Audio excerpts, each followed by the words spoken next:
Here we go. So the story behind this one is I was networking quite recently and got talking with a few people and recognized that I was able to offer some people some help, and we had a good chat about it. And this guy works for a local hospice trust. And probably unsurprisingly, the topic that he decided would be most useful to his staff was dealing with difficult conversations. I thought, no problem. I went to my computer and I'm sure I've got loads of stuff on that, and not popped about 10 different files saying how to deal with difficult people, not conversations.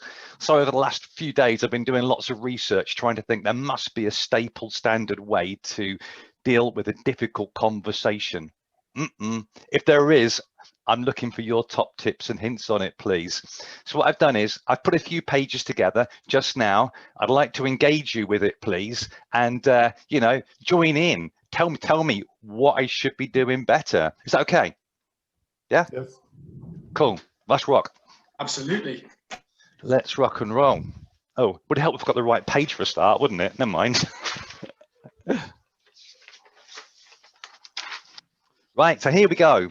So tackling difficult conversations. I'm going to give you a few best practices. Well, I think they're best, but if you don't, please tell me.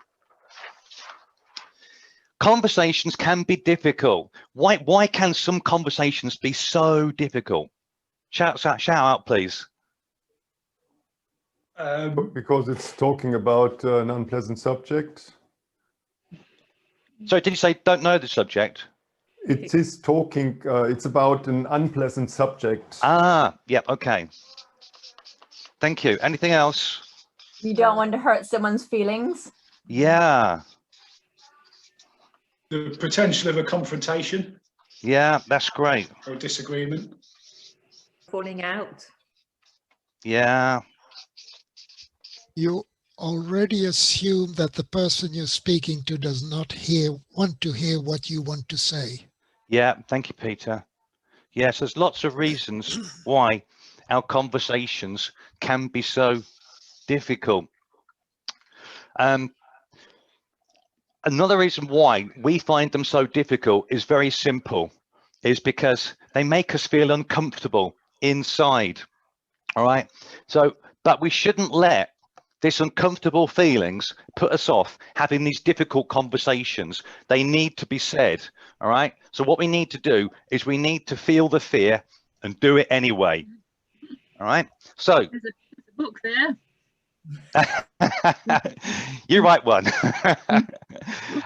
So anyway, yes, we've got these difficult conversations. They make us feel uncomfortable. All right. They make us feel uncomfortable because they take us out of our comfort zone. Yeah, thank you, Peter. Peter, so you know about this stuff. Maybe you can tell me a little bit about the 3 zones. We got your comfort zone. Got fear, haven't you? Oh. Comfort, stretch, and panic. Oh, yeah. Yeah, go for it, Calvin. Comfort, stretch, and panic, isn't it? Yes, that's it. Yeah, that'll do. Okay, so what's that one? That's your comfort one. Yeah. Yep, that one. Stretch. Yep.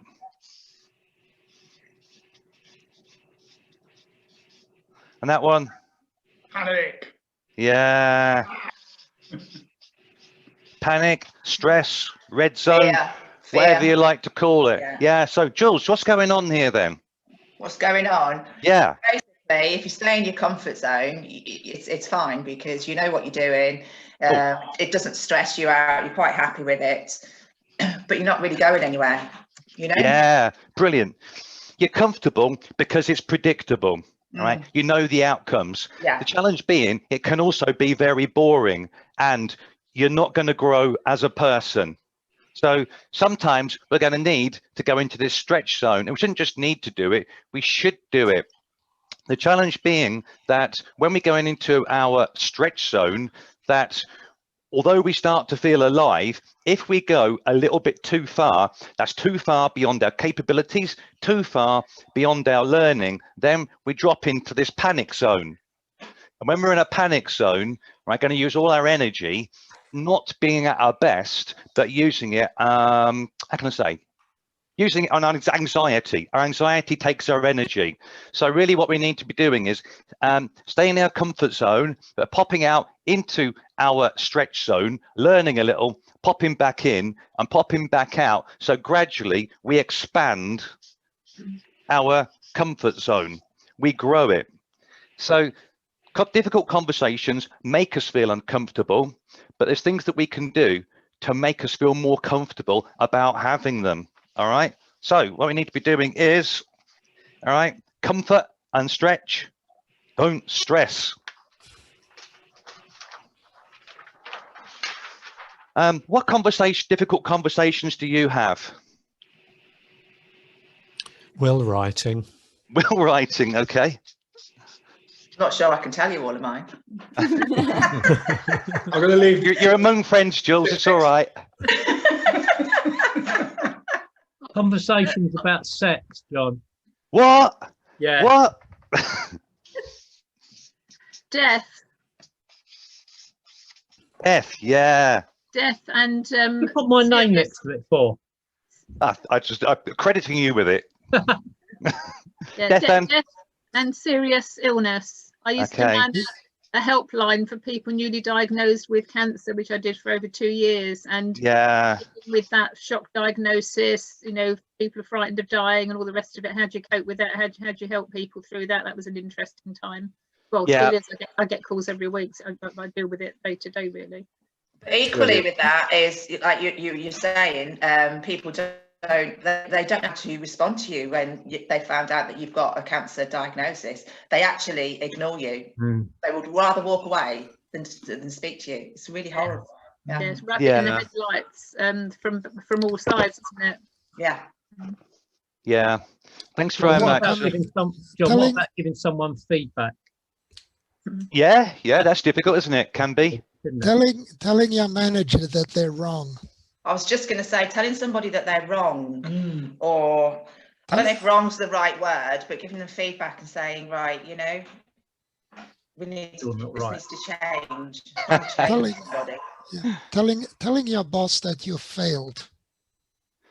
Yeah, a lot of the conversations I have with my apprentices are about managing upwards. They find that difficult. Yeah, thank you. Good stuff. So, what are Britain's most difficult conversations? What I've got, Mark and Jules, they're going to join in, please, for this, because what I've got is I've got Britain's top 10 difficult conversations, but they're in the wrong order. Some of your post-it notes are not showing up because your back screen is shining through them. Sorry. So once okay, I'll stop the back screen. I see the bricks. Okay, thank you, really Peter. clever, though. You do that. I thought they were supposed to be there. You do. They must be green. That's amazing. Hang on. They are green. Yeah. Is that any better? That's better. Yes. Okay, Yeah. Go for it then. So if we start at number 10, Jules, which one should be number 10? Which one should promotions? Okay. Promotions. I don't know. No, I don't know. Put me on the spot here. Yeah. Okay. All right. What should be number 9? How do you read his what he's got? Because to me, I can't read it. Oh, sorry. Can you see that? It says money. Yeah. Have you pinned the screen? Michelle, just go on speaker view, top right of your screen. Put speaker view. Oh, Thank you, Elaine. I should have said that. Thank you. Pay packets. Pay packets. Pay packets. All right. There. Number 8. Probably sex, actually. Okay. Yeah. People don't like to talk about that. Well, I'll say it was higher. Maybe that depends if you're male or female on the sex. yeah. No, I'm just saying. Generally, it can be quite a difficult subject for people to talk about, isn't it? Number 7. I'll do this quickly. Let someone go. Oh, letting someone go. Whoops. top tip. If anybody ever does this, make sure you got too much blue tack on. I might be spending a lot of time on the floor in a minute. I think I want family relationships in number 4. Okay. I think. Yeah. Feedback and performance, number 3. I don't know, that's probably wrong actually. Yeah, feedback and performance, number 3. Family relationships 2, certainly in my life. And money. Money can, I think, number 1. Yeah, I don't know. Money. Is that what you've got in your hand? Yeah, I have. Yeah, thank you. What a memory. See what I do. All right. Confused by this. So you think money is the most difficult thing to talk about, and It is for a promotion's lot of the people. easiest? Okay. I don't know. I'm just. Money and pay packets should be closer together, surely. Well, yeah. Right, that's interesting. Okay, all right. So where have we got? Number 10th place is letting someone go at work. Wow. Oh, right, okay. I thought you meant letting somebody go, like, bye, Mark. Sorry. All right. That's all right. So number 9 is health. Yeah, I thought health would be 10 myself. All right. We Number. don't have health. You just say, how are you? Fine. How are you? How you doing? Move on. How do you do? Number 8 is money. There you go. All right. Number 7 is family relationships. So is this in the workplace, is it, John? No, this is in Britain, general, Britain in our general. life. Okay, yeah. Yeah. Number 6 is family breakups. Wow. All right, that actually goes there, by the way, while I'm doing that. All right. So 4 is promotions. There we go. Number 1's going to be sex, isn't it? No, it's not. No. All right. Pay packets. Just making sure I got that right. So 1, 2, 3, 4, 5, 6, 7, 8, 9, 10. Okay. What theme can you see going on there, please, people? The most difficult conversations are to do with the workplace. Yeah. Bingo. Yes. I'm surprised Bingo. at 2 and 10 being so far apart from each other. For me, we should be very close to one another. Yeah. This came from the CMI, and it's a recent study. So that's where I got the information from. But yeah, you're dead right. Look at those top 4. You know, they're all workplace scenarios. And these are all percentages. And the stats behind them are, we're more than, we don't care about letting people go. That was some like really low percentage. Yeah, so the top 4 are all based in the workplace.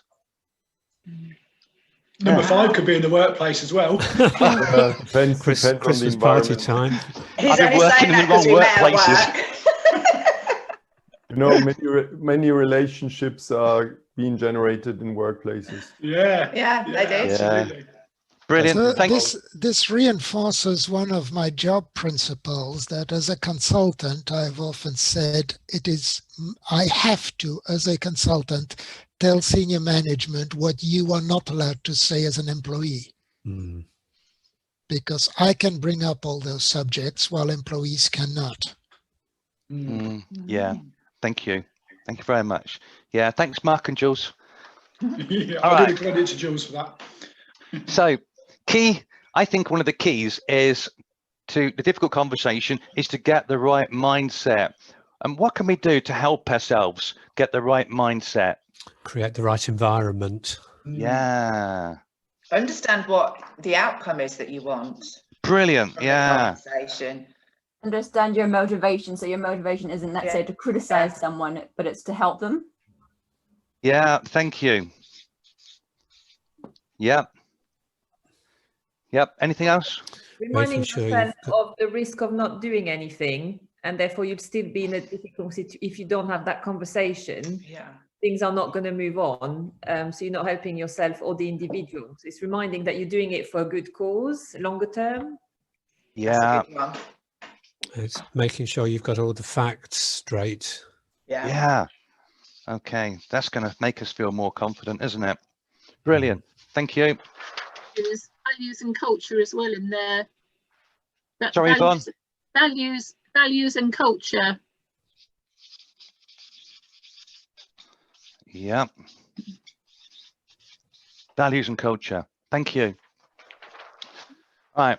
So the first thing I like to do is talk about head tapes. Has anybody heard about head tapes?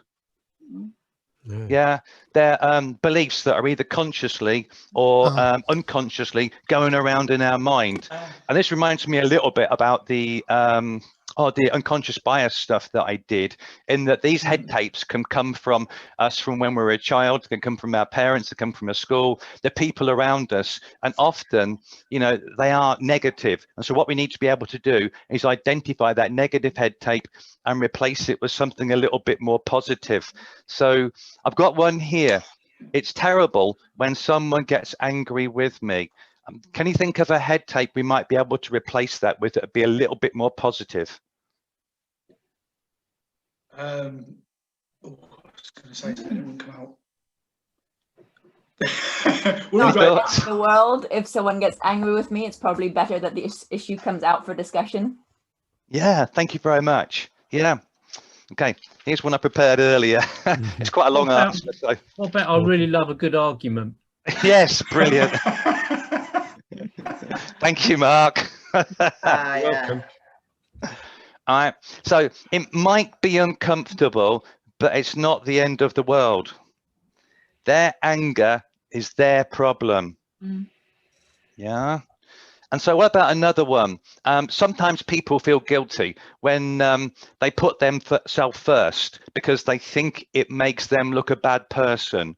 What could you say then? It's like putting the oxygen mask on first in the aeroplane, or the bit they tell you to do, isn't it? Yeah. Yeah, that's it. Yeah, yeah. Something on the lines of, you know, I need to look after myself so that I can then look after others. Yeah, brilliant. So I think head tapes are a good way to get in the right mindset. And then we have attitudes and assumptions. With attitudes, we can think that it's going to be a difficult, uncomfortable conversation. And if we do think that way, it more than likely will be. One. Yeah. Yeah. And so if the opposite, if we think it's going to be positive and we're going to come to a good solution, then it more likely will do. And with assumptions, if there's been a previous discussion or conversation, then we might tend to want to go into this discussion with judgments already formed in our head. We're assuming things. And so something we need to be aware of is that their impact was not always their intention. Yeah. So they might have been shouting at us, they might have been angry with us, they might have been what we feel disrespecting us, belittling us, but really they're just trying to get their point over in not the best way they possibly could.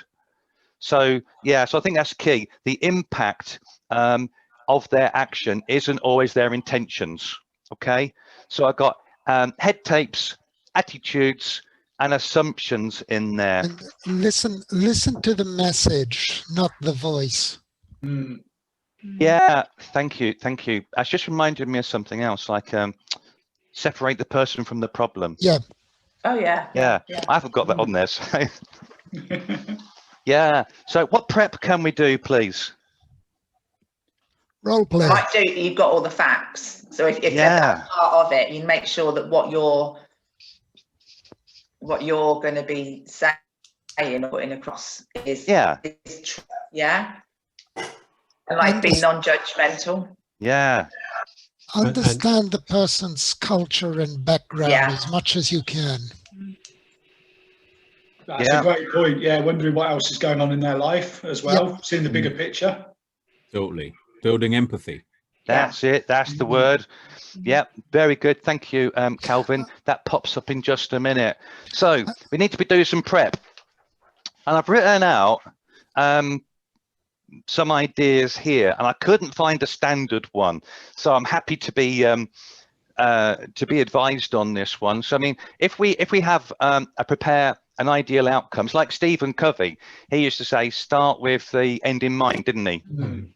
Yeah, prepare the facts. As we said, if we prepare the facts, the more specific we can be, the more comfortable we will feel during that discussion. Prepare the solution. This, of course, all assumes that we've got time to prepare, because when I do this for the organization, I'll be doing one about how to have a difficult conversation on the hop. So when we're walking through the corridor, we pick the phone up, that sort of thing. So this is assuming we know we're going to have this difficult conversation. So they need preparing too, so that they come along with the right information, feeling good about it or feeling okay about it. I put mindset again in there because I believe it's so powerful. And then this reminds me, I first joined Toastmasters. If I knew I was doing this presentation, I would practice, practice, and practice. So I went into it feeling good about it. I was going to do a great job. Yeah. I think another thing, and I think you sort of touched on it, is if you're going in and you know you're going to have that difficult conversation, is to think about the different scenarios and what they might say, so that you're prepared for what they may say. So you've got a riposte. Yeah. So I mean, I actually, that's what I was thinking. I was thinking I would add another one to that one, and I would say prepare to negotiate, because you know, you've got your own outcomes in mind, you've got your own ideas, but the other person may have theirs. So there's a degree of negotiations, willingness to meet in the middle. So you know what the outcome is, but they may be quite resistant to that. You need to prepare yourself for what they may say. And also be prepared for the unintended consequences, because sometimes we could do all the research there is, and then we give, maybe in the workplace they could, somebody could be getting a bollocking or whatever, and then they turn around and go, well, I'm like this because my dad's got dementia and I'm up at 3 o'clock in the morning, and that's why I fall asleep in, so it's all about the whole image, isn't it? The whole thing. And unintended consequences can come in on left field, can't they? And also, I think you should prepare yourself. We said on there, prepare yourself for the outcome or a solution, but you should also prepare yourself that they may chuck something at you that you haven't even given any consideration, and you don't know how to react. So you need to prepare to almost like a get out and say, do you know what? I didn't know about this. How to end it, and then so that you could restart it later on, so that you can work on what they've just thrown at you. Thank you. I've written up here an actual let's do it type of model here, and I've put listen because sometimes people might have a lot to get off their chest, and people generally feel better about things when they've got it off their chest, and they're more likely to be able to listen. So listen to them. So listen first, talk second. Be attentive, and as I think Kelvin said, show empathy. Put yourself in their shoes. Acknowledge what they're saying, because it demonstrates an understanding of their situation, but not an agreement. Explore with them so you can hopefully find something, some way to resolve the situation. Respond, but I've also put reflect in there, so that when the conversation is finished, you do a bit of reflective learning, because as adults, that's how we learn. And so what happened, what went well, what didn't go well, what will I do going forwards next time? So the 4 words I use to say this, more or less what it says here, is listen, respond, adapt, adopt. Hang on. Yeah, I'll find that, Peter. Thank you. Peter, pop it in the chat if you could. Thank you. Remember, it's being recorded as well. Oh, yeah. Okay. With listen, can you add and hear? Because there's a difference between listening and actually hearing what somebody's saying. Yeah, that's it. the difference there, I think, is that when we're born, we can hear, but we have to learn how to listen because it's a skill. Yeah. Yeah. You're right. Yeah. Brilliant. All right. I'd like to say thanks very much. That's the end of, I'm not sure if you'd call this a presentation, mini workshop, whatever you'd call it. Whatever I'm doing right now, we're at the end there. So I think, you know, difficult conversations are difficult because they make us feel uncomfortable, but they need to be had because throughout the life, challenges are going to come our way. And we need to tackle those challenges because if we tackle them, then we're going to have a successful and fulfilling life. So feel the fear, do it anyway. Thanks very much. Yeah, thank you.